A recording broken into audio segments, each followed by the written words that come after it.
então olha só, a aula de hoje é sobre monarquias nacionais, ok? Então olha só, nós vamos ver Espanha, Portugal, ok? Espanha, Portugal, a França e a... Cadê? Inglaterra. Aqui, ó. Gente, a teoria por trás de monarquias nacionais é o seguinte: a gente tem que lembrar que a Europa, ela vivia no feudalismo.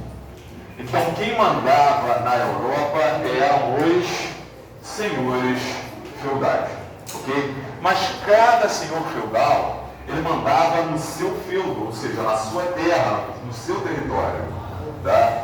E até existiam reis, mas os reis não tinham poder para competir com os senhores feudais, tá? Eles eram, na verdade, reis no título, mas não em exercício, tá?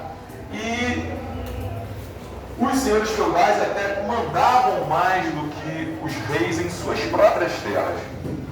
Com o passar, do tempo, os reis perceberam uma estratégia para enfraquecer os senhores feudais, enfraquecer os nobres, tá? E terem poder.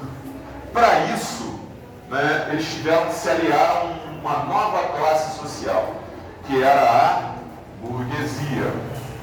Os senhores feudais e a igreja criavam muitos problemas para a burguesia se desenvolver e enriquecer. A igreja, por exemplo, falava que o lucro era pecado, porque você estava se aproveitando de um irmão em Cristo. Os senhores feudais, por outro lado, quando o comerciante passava no território dele, o senhor feudal podia, por exemplo, cobrar altos impostos, podia tomar as mercadorias. Então imagina só um burguês que investisse em especiarias vindas do Oriente, caríssimo, para ter um bom lucro, mas chegava lá, o senhor feudal tomava. Então olha só, o rei que queria ter poder e a burguesia que queria enriquecer se uniram. Aí o que a burguesia fez? Eu vou te patrocinar, rei. O que você precisa para ter poder? Para começar, o rei precisava de um exército mais forte do que de todos os outros senhores feudais. Então a burguesia chegou lá e pagou. Outra coisa, o que o rei precisa para ter mais poder que os nobres? Eu preciso de uma justiça real, que seja mais poderosa que a justiça dos nobres. Eu preciso de coletores de impostos, ao invés de pagar os senhores feudais, vocês vão pagar a mim, vão ter que pagar, porque afinal de contas ele tem um exército poderoso. Eu preciso colocar a moeda do rei ao invés da moeda dos senhores feudais. Então, com essa aliança rei e burguesia, o rei começa a se impor, tá? Essa é a teoria das monarquias nacionais. Nós vamos ver aqui o que aconteceu nos reinos, a formação dos reinos, a formação da Espanha, a formação de Portugal, a formação da França e da Inglaterra para se tornarem reinos, tá? Então aqui, olha só, primeira coisa, tanto Espanha quanto Portugal se envolvem numa coisa chamada Guerra de Reconquista. O que é isso? Guerra de Reconquista são os cristãos contra os... Fala aí. Onde? Na Península Ibérica. Professor, o que é a Península Ibérica? É aquele pedaço de terra onde fica Portugal e Espanha, tá? Então olha só, primeira coisa, assim que caiu o Império Romano, a Espanha foi invadida.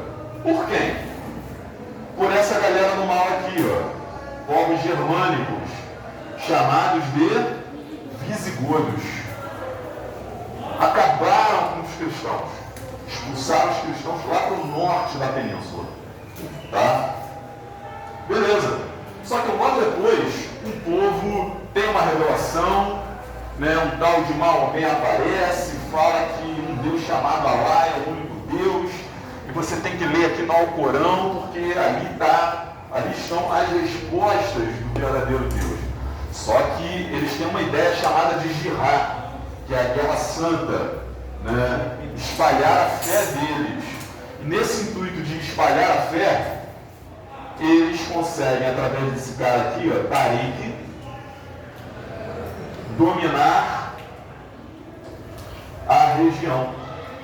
Eles invadem toda a Península Ibérica, varrem, ok? Os visigodos já tinham feito uma limpeza, agora eles fazem a faxina geral, tá? E nesse combate aí com os muçulmanos, surge o Reino de Leão, lá no norte, bem pequenininho, bem escondidinho. O Reino de Leão, Navarra, Castela e Aragão, que são reinos que vão ser importantes para a formação da Espanha e Portugal, ok? E aí, a caminhada da Espanha inicia, e esse rei aqui, ó, Fernando III, ele começa a expandir e conquista um reino muçulmano. Professor, Sim. esses reinos aí que apareceram, é do Tariq? Só um instantinho. É do Tariq ou do Luís? Fala. Os reinos de Leão? É da dinastia Omíada, que veio lá da Península Arábica, tá? Veio lá da Arábia e foi expandindo pelo Egito, né, pelo norte da África, conquistando o mar Mediterrâneo, até chegar à Península Ibérica, tá? Beleza?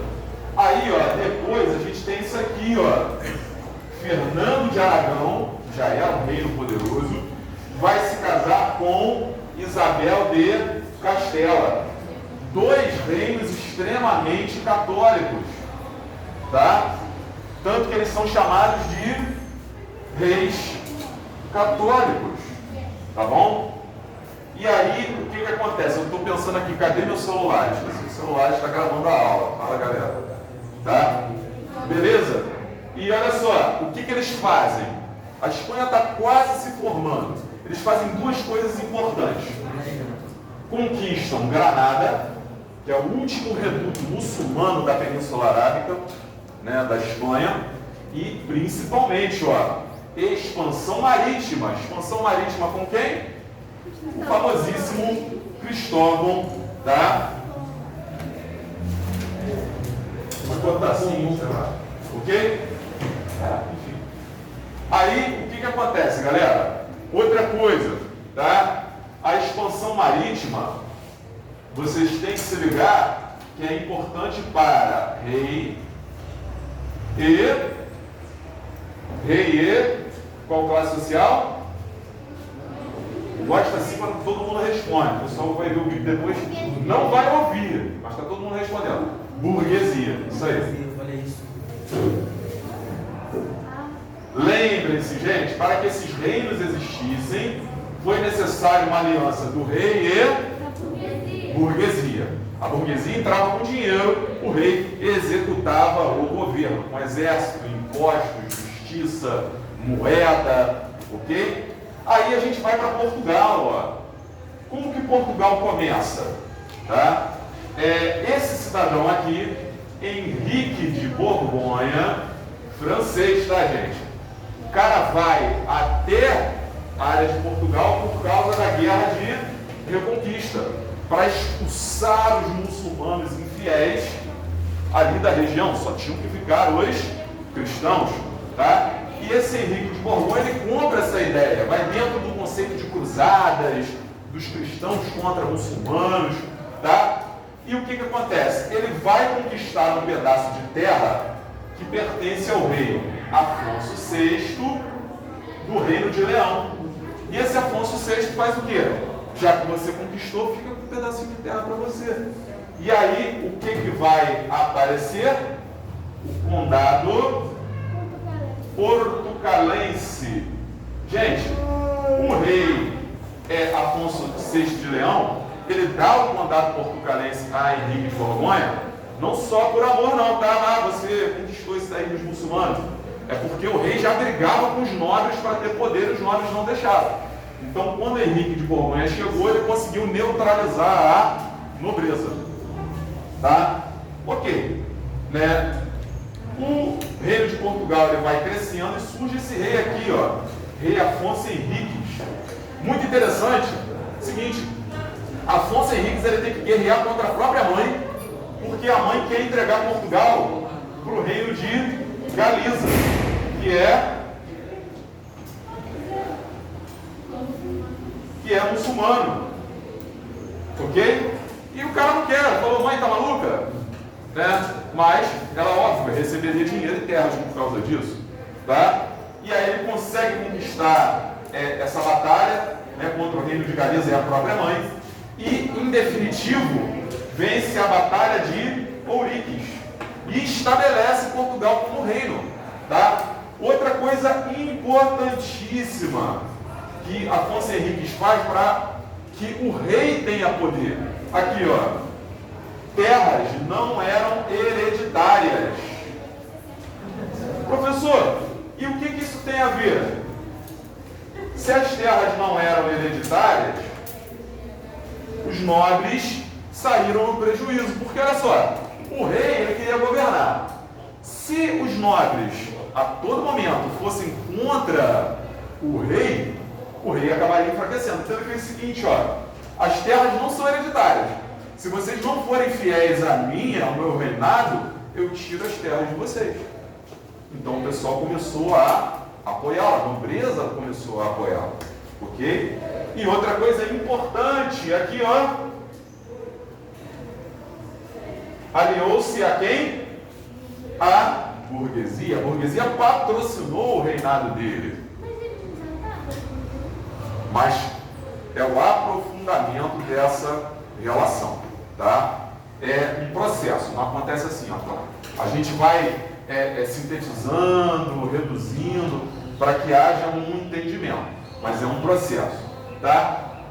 Outra coisa importantíssima, gente, Revolução de Avis.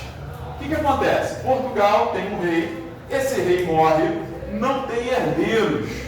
Aí o reino da Espanha fala o seguinte, opa, nós temos parentesco com o último rei de Portugal, o rei que morreu. Já que não tem rei, então Portugal vem pra gente. Então a Espanha ia anexar Portugal. Quem que ia se beneficiar disso? Igreja Católica e nobres. Porque Portugal já estava caminhando com a burguesia. Portugal foi o primeiro reino, tá,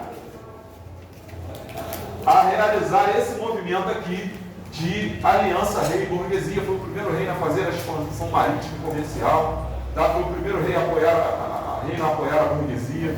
Então imagina só, se o rei morre e o reino vai para a Espanha, que ainda não tinha completamente essa visão de aliança do rei e da burguesia, a nobreza ia retroceder todo o avanço português, ia ficar vários feudozinhos, e o rei lá encostadinho e a burguesia perdendo dinheiro. Portugal não avançaria, tá? E tinha então, tá? Tinha aqui, ó, o chamado grupo de Avis. Esse grupo de Avis, gente, era um grupo comercial, comprava especiarias no Oriente, tá? No Egito, da China, para revender na Europa, ok? Comprava também dos italianos. E aí, o que acontece? Se Portugal fosse anexada pela Espanha, eles iriam perder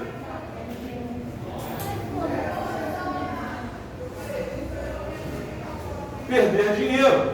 Isso aqui, ó, não podia acontecer. Portugal ser anexado pela Espanha, tá bom? Então, o que acontece? Comerciantes que já estão ganhando uma grana, beleza? Já estão enriquecendo. E o povo, gente? Outra coisa interessante, lá em Portugal, o povo já não estava mais ligado na servidão. Trabalha, pega um pouquinho do que produz e leva para casa. Lá em Portugal, muita gente já trabalhava em troca de moeda, de dinheiro, e podia consumir produtos. Então estava tudo ligado. Né? Se o povo voltasse para a terra, como que ia comprar os produtos da burguesia?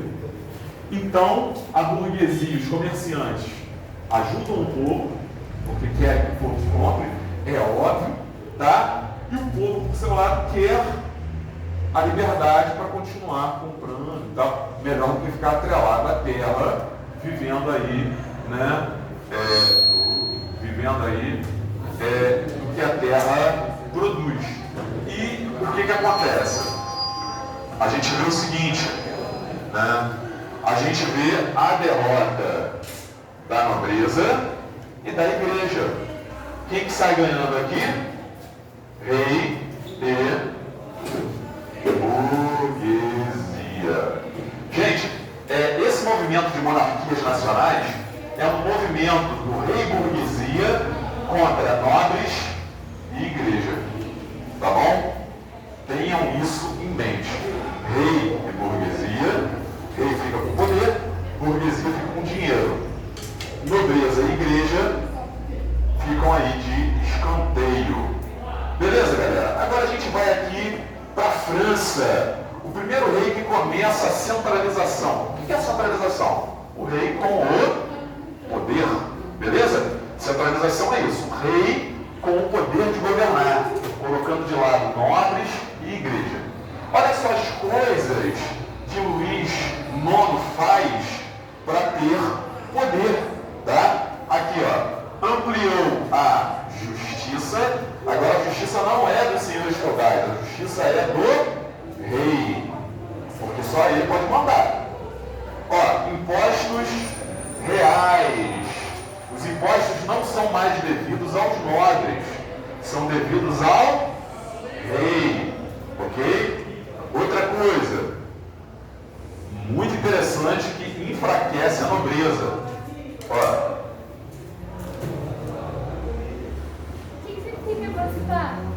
emancipar, libertar ou liberar, tá? Emancipou eles da condição de servos, tirou eles os servos dessa condição, eles passaram a ser livres e puderam trabalhar em troca de um salário, tá? E não tinham mais que obedecer aos nobres, tá? Aqui, ó, essa emancipação dos servos, na verdade, é um enfraquecimento dos nobres. Beleza?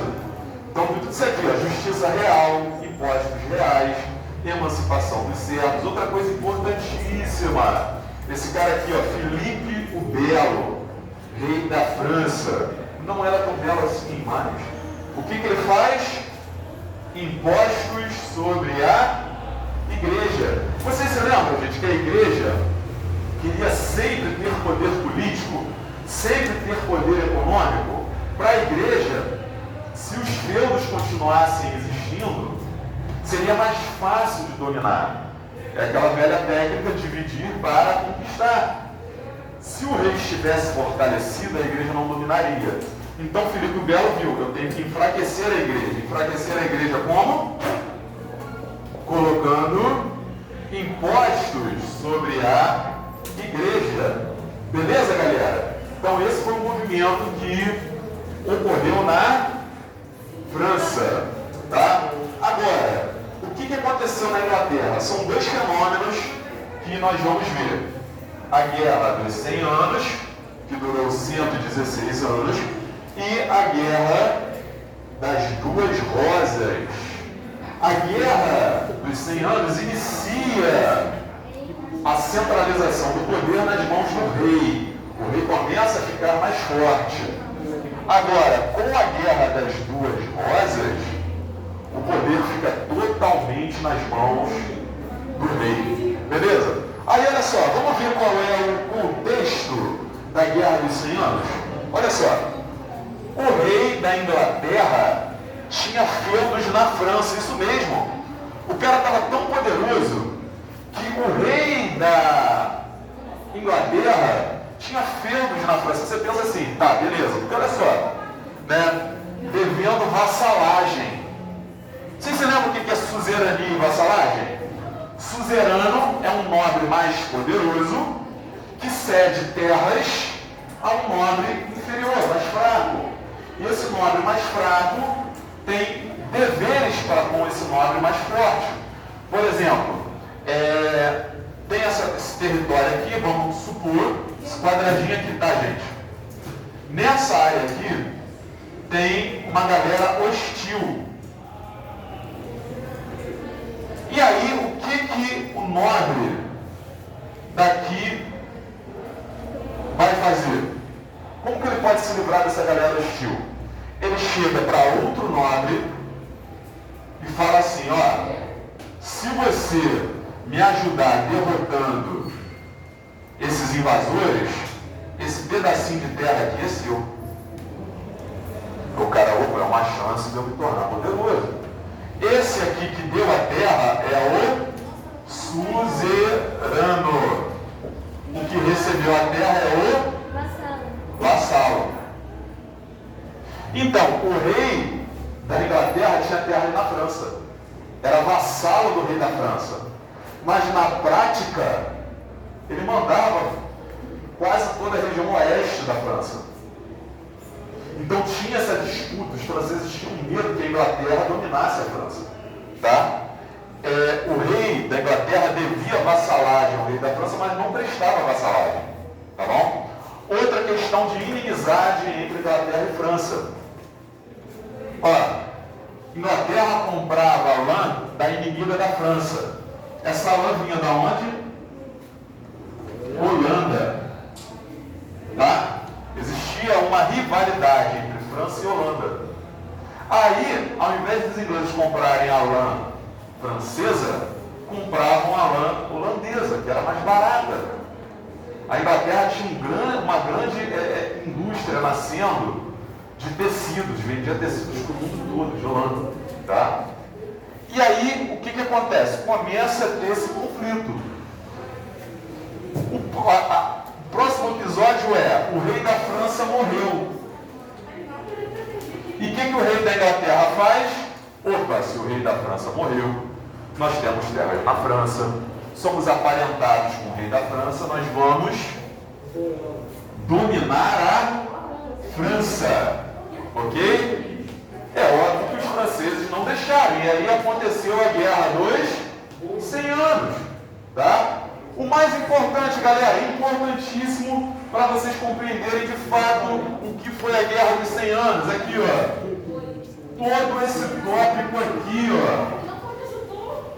Gente, com a Guerra dos 100 anos, o rei da Inglaterra leva todos os nobres para a guerra.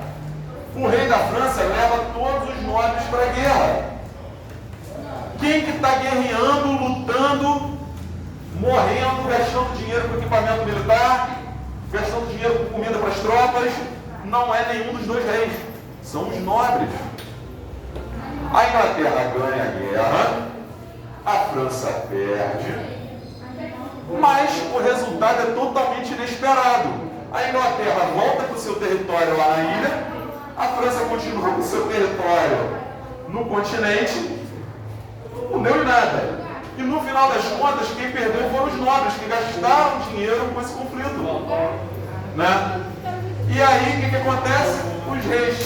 Os nobres tiveram prejuízo, os nobres, com essa nobreza prejudicada aí, está na hora da gente sobrepujar ela. E aí os reis se alinham às suas burguesias. Nobreza, foi lá para o fundo. Ou seja, o rei começa a ter mais poder. E aí a gente chega na Guerra das Duas Rosas. São duas famílias que entram em conflito. Tá? Guerra das Duas Rosas. Os Lancaster, que tinham a rosa vermelha, e os York, que tinham a rosa branca. Ambos eram a mesma família, mas tinham essa ruptura.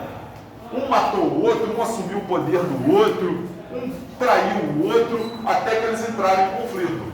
Tá? Ia sair um rei dos York e um rei dos Lancaster. dependendo de quem ganhasse a guerra. Então os Lancaster juntaram seus nobres e falaram: vamos à guerra pelos Lancaster? Os nobres: opa, se eles ganharem, a gente ganha mais terra. O representante dos York: vamos à guerra pelos York? Os nobres: opa, se a gente for para a guerra, a gente ganha mais terra.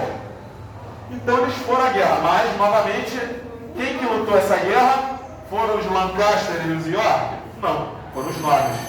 Tá? Tá encerrando, calma aí, galera. E aí, o que acontece para acabar com a guerra? Eles acabaram a guerra não por conflito, mas num acordo. Aqui, ó. Henrique de Lancaster casou com a herdeira dos York. Acabou a guerra. Vai acabar na luta? Não, vai acabar no casamento. Tá? Galera, senta aí que eu ainda não terminei, por favor. Tá? Acabou no casamento. E aí, o que ele faz? Vamos continuar os York e os Lancaster? Não. Vamos criar uma outra dinastia, o Tudor. Essa dinastia aqui é a do Henrique VIII, que a gente estudou no anglicanismo. O cara fechou o conflito de uma forma magistral. E dessa vez, né, aqui ó, em definitivo, o rei centralizou o poder, porque os nobres foram muito enfraquecidos no conflito. Tá bom, galerinha? Beleza? Dá um pause aí, vamos encerrar essa gravação, essa